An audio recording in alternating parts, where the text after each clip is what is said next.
भगवान श्री कृष्ण कहते हैं कि जीवन का हर कार्य छोटा हो या बड़ा, यदि ईश्वर को समर्पित भाव से किया जाए तो वही भक्ति बन जाता है।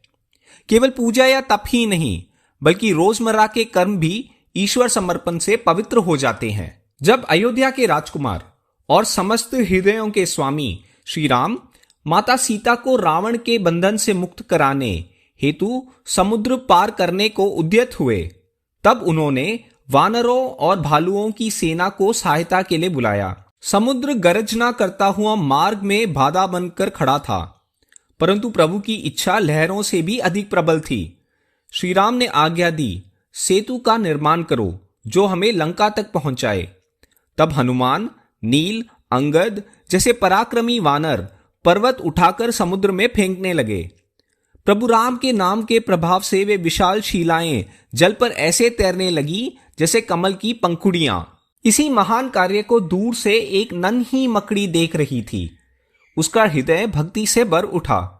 उसने सोचा, मैं अपने प्रभु के लिए क्या कर सकती हूं।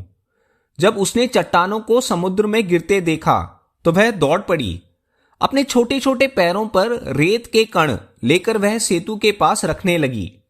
एक एक कण करके उसके पैर छोटे थे, गति धीमी थी, पर उसकी भावना असीम थी। एक शक्तिशाली वानर ने उसे देखा और हंस पड़ा। अरे तू छोटी जीव, तू क्या कर रहा है? क्या तेरी धूल से राम का सेतु बनेगा? उसने मकड़ी को हटा दिया और अनजाने में उसे चोट पहुंच गई। पर यह सब श्री राम देख रहे थे। उन्होंने वानरों को रोका और करुण दृष्टि से मकड़ी के पास आए। उन्होंने कहा, मेरे प्रिय मित्र, तुम्हारा यह अर्पण मेरे लिए हनुमान द्वारा लाए गए पर्वतों जितना ही मूल्यवान है। तुमने अपने सामर्थ्य भर सेवा की है और वही मुझे प्रिय है।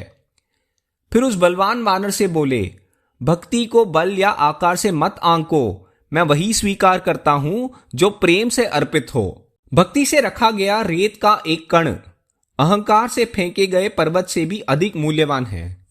चाहे आप विद्वान हो, कलाकार हो, सेवक हो या एक छोटी सी मकड़ी, यदि सेवा भक्ति से की जाए तो वह प्रभु के लिए पूर्ण है।